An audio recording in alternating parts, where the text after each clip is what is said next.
하나님의 말씀은 구약성경 신명기 8장 1절에서 3절 말씀입니다. 구약성경 274쪽. 내가 오늘 명하는 모든 명령을 너희는 지켜 행하라.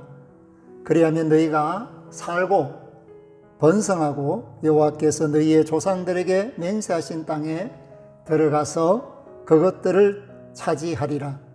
내 하나님 여호와께서 이 40년 동안에 내게 광야길을 걷게 하신 것을 기억하라.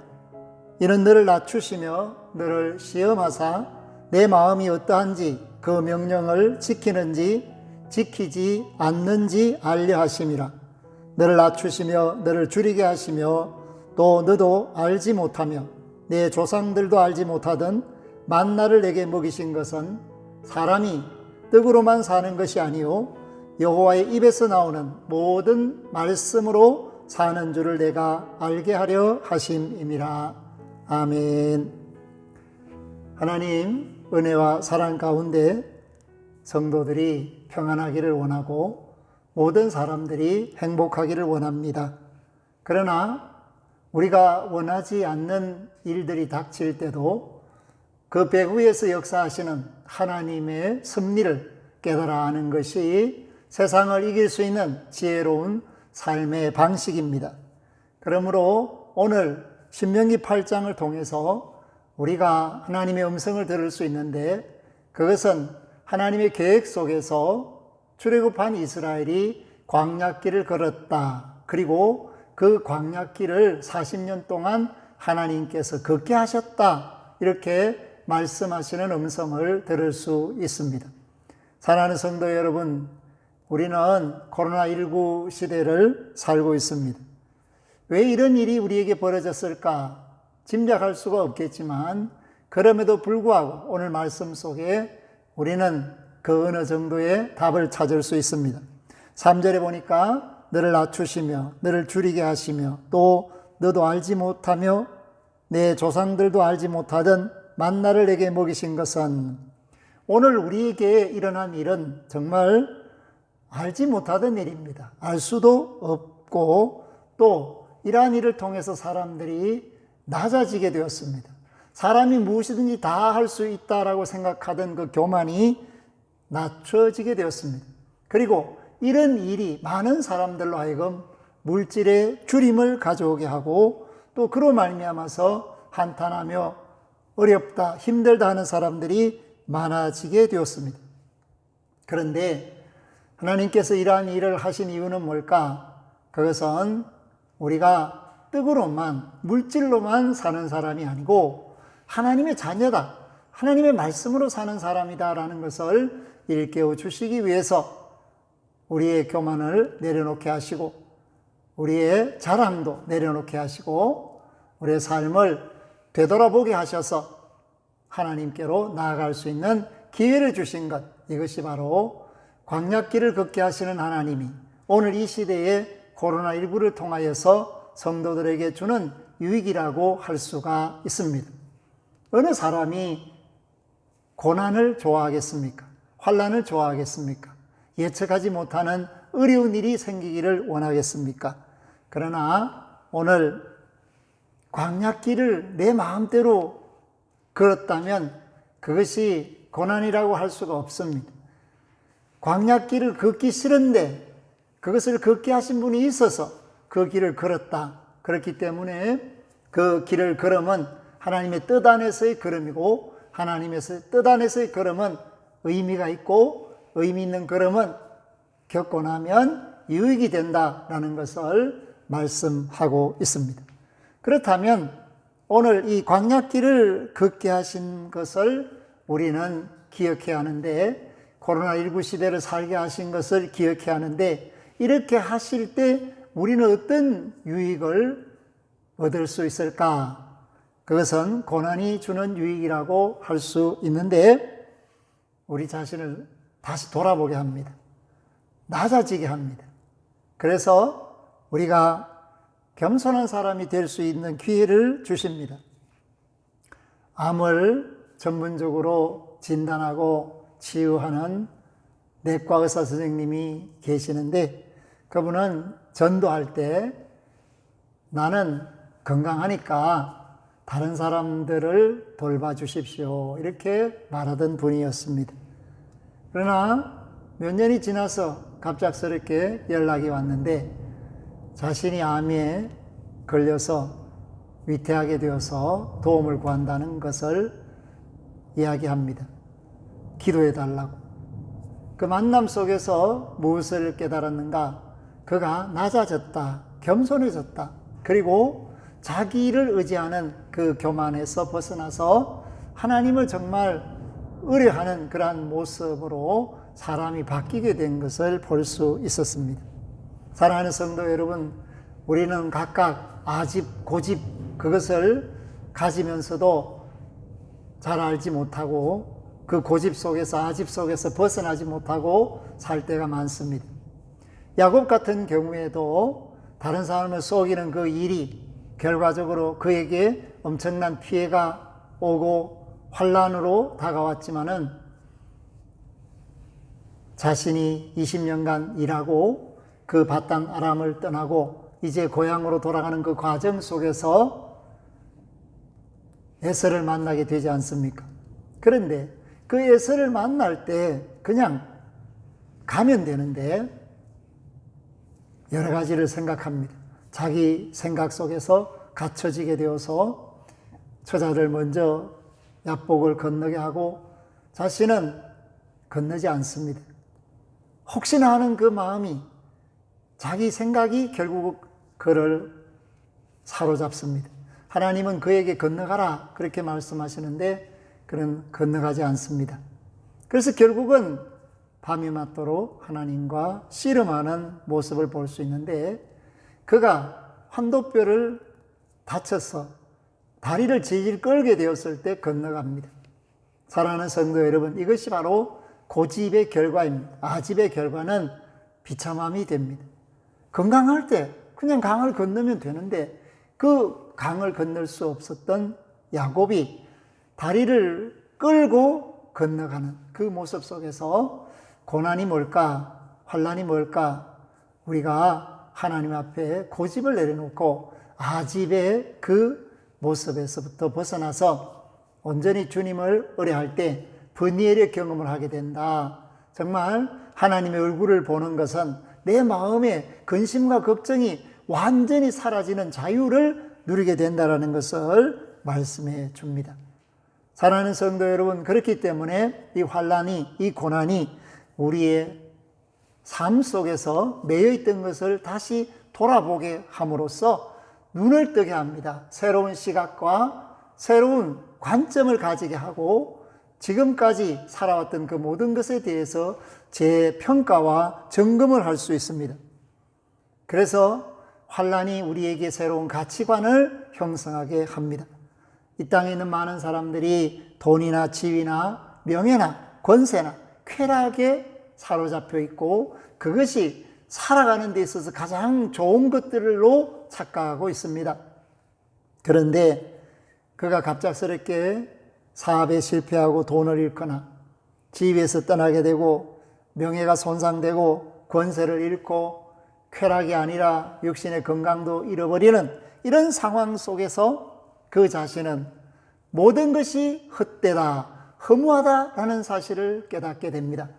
전도자의 말을 빌리지 않아도 모든 사람들은 다 죽음 앞에 공평하고 동시에 자신이 가지고 있던 그 모든 것들이 헛되다라는 사실을 깨닫는 순간에 그가 새로운 눈을 뜨게 되고 새로운 시야를 갖고 하나님의 나라를 바라볼 수 있게 되는 것을 의미하고 있습니다. 그러므로 성경은 이렇게 말합니다. 모든 인생은 풀과 같고 그의 영화는 풀의 꽃과 같으나 풀은 시들고 꽃은 떨어지나 여호와의 말씀은 영원토록 있다. 할렐루야. 하나님의 말씀이 영원토록 있습니다. 그러나 모든 인생이 가지고 있는 그 영화는 풀의 꽃과 같다라는 사실을 알아야 합니다. 많은 사람들이 돈에 대해서 집착합니다. 그리고 할 수만 있으면 많이 벌려고 합니다. 어떤 LH 공사의 직원이 고백한 것이 뭔가 하면 회사에 들어가서 자신은 15억을 벌었다는 것입니다. 결국은 그 15억을 벌었는데 남들보다 많은 돈을 만질 수 있었지만 명예롭지는 못한 일입니다. 그리고 그 불명예가 결과적으로 그의 발목을 잡게 됩니다. 돈을 갖고 자랑하고 싶지만 자랑하지 못하고, 또 어떤 사람은 술자리에서 내가 이번에 돈 벌었다라는 자랑하다가 들켜서 수사의 대상이 되는 그런 모습도 보게 됩니다. 사랑하는 성도 여러분, 들판에 있는 허수아비가 화려한 옷을 입고 있을지라도 가까이 가서 보면 지푸라기로 만들어 놓은 것입니다. 나무에 뼈대를 하고 지푸라기로 형체를 만들고 그게 모자를 씌우고 화려하게 만들어 놓았지만 아무것도 아니지 않습니까? 그같이 우리가 권력의 옷을 입고 명예의 옷을 입고 돈의 옷을 입고 자기 자신으로 착각하는 허수아비처럼 인생을 낭비하는 사람들이 얼마나 많습니까? 그렇기 때문에 오늘 저와 여러분들이 이 말씀을 깊이 있게 묵상해야 합니다. 하나님께서 우리로 하여금 이 길을 걷게 하시는구나. 그러므로 내 삶의 전부가 하나님 뜻대로 된다는 사실을 믿고 인정한다면 우리는 어떤 순간에도 염려나 걱정이나 근심을 하지 않고 오히려 감사하며 주님 뜻대로 되기를 원합니다 외칠 수 있고, 그러한 기도가 하나님이 주시는 복으로 우리의 발걸음을 이끌어 간다는 사실을 말씀하고 있습니다. 하나님께서는 우리가 그 말씀을 듣는지 명령을 지키는지 그 길을 따르는지 시험하고 계십니다. 그렇기 때문에 오늘 6절 말씀에 보면 내 하나님 여호와의 명령을 지켜 그의 길을 따라가며 그를 경외할지니라. 아멘. 하나님이 주시는 이 길을, 내 인생의 길이 하나님이 주시는 길이라고 인정하며 나아가면 하나님께서 예비한 것들을 우리에게 주십니다. 그래서 16절에 가면 그 후반절에 이는 다 너를 낮추시며 너를 시험하사 마침내 내게 복을 주려 하심이 얻느니라. 아멘. 마침내 복을 주시기 위해서 이 길을 걷게 하고 계십니다. 코로나19가 끝나는 날 우리에게 하나님께서 복을 주신다 믿으시기를 바랍니다. 그렇기 때문에 이 고난은 저와 여러분에게 하나님을 믿고 순종할 수 있게 합니다. 이 고난이 우리에게 영광을 가져다 줍니다. 그렇기 때문에 예수 그리스도의 십자가와 그 고난은 부활이라는 영광을 가져오고 영생이라는 하나님의 자녀들에게 가장 큰 선물을 주시는 과정이었습니다. 그렇기 때문에 저와 여러분들이 오늘 하나님의 말씀을 의지하고 예수 그리스도를 따르면 그 고난 끝에는 반드시 하나님의 영광이 저와 여러분을 기다리고 있습니다. 그렇기 때문에 시편 기자는 이렇게 말합니다. 하나님 앞에는 기쁨이 충만하고 그 우편에는 즐거움이 넘쳐난다. 할렐루야. 하나님 앞에 기쁨이 충만합니다. 그 우편에 즐거움이 넘칩니다. 오늘 우리가 가는 길이 가기 싫은 길이고 원하지 않는 길이고 너무 힘들다, 어렵다라고 불평이 나오고 원망이 나올 수 있는 길이지만 우리가 그 입술에서 원망보다는 기쁨을, 감사를 드러낼 수 있기를 바랍니다. 그렇게 할 때 하나님이 우리를 복되게 하십니다. 우리를 이끄시는 목적은 복 주시기 위해서입니다. 그렇기 때문에 오늘 2절 말씀에도 보면 내 하나님 여호와께서 이 40년 동안에 내게 광야길을 걷게 하신 것을 기억하라. 이는 너를 낮추시며 너를 시험하사 내 마음이 어떠한지 그 명령을 지키는지 지키지 않는지 알려 하심이라. 아멘. 하나님이 걷게 하신 길을 가는 사람은 하나님의 뜻에 자신을 맡겨야 합니다.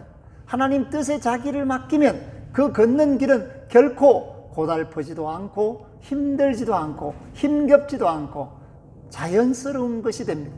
감사의 흐름 속에 자신을 맡길 수 있는 것, 이것이야말로 하나님의 자녀가 갖는 큰 능력이요 힘이요 지혜입니다. 오늘 우리를 낮추시고 줄이게 하신 것이 세상 사람들이 사는 방식에서 떠나서 하나님의 말씀으로 사는 방식을 터득하게 하시기 위함이라는 것을 깨달으시고 말씀에 따라서 고난을 이겨내고 환난을 이겨내고 이 광야길 끝에서 하나님이 주시는 복으로 충만한 저와 여러분들이 될 수 있기를 주의 이름으로 축복합니다. 아멘. 하나님 감사합니다. 믿음의 주여 온전케 하시는 인 예수 그리스도를 통하여 생명길을 우리에게 주시고 예수님이 친히 이 땅에 오셔서 고난의 길을 걸으셨습니다. 광야보다 더 엄청난 고난의 길을 그 육신의 아픔을 마다하지 않으시고 사랑하는 자녀들의 구원을 위하여 희생하시며 섬기셨습니다. 하나님 그 고난의 끝에 영광이 있습니다. 오늘 그 영광의 열매가 믿음의 권속들임을 깨닫습니다. 하나님 감사합니다. 우리도 어렵다 힘들다는 말보다는 하나님이 걷게 하신 길을 끝까지 갈 수 있도록 용기를 주시고 믿음을 주시고 사랑할 수 있게 하여 주옵소서. 하나님의 자녀들이 성령 충만하게 하여 주시옵소서. 감사로 그 길을 걷게 하여 주옵소서. 그 끝에서 하나님을 만나고 그 영광 가운데서 복락을 누릴 수 있게 하여 주시옵소서. 믿사옵고 주 예수 그리스도의 이름으로 감사기도하옵나이다. 아멘. 지금은 부활이요 생명이신 우리 주 예수 그리스도의 은혜와 고난과 아픔의 길, 눈물의 길, 탄식의 길을 걷게 하심으로 복락을 예비하시고 이긴 자를 만나 영원한 생명과 평강과 안식을 주시기를 원하시는 살아계신 하나님 우리 아버지의 극진하신 사랑하심과 그 큰 뜻을 깨달아 알고 사랑하며 섬기며 그 길을 걸을 수 있도록 인도하시는 성령님의 내주 충만 교통하심이 머리 숙인 이들과 이 전을 출입하는 심령들과 믿음의 권속들과 구원받아 마땅한 이들과 코로나19 시기를 사는 천하 만민들 위해 영원토록 항상 함께 하시기를 축원하옵나이다. 아멘.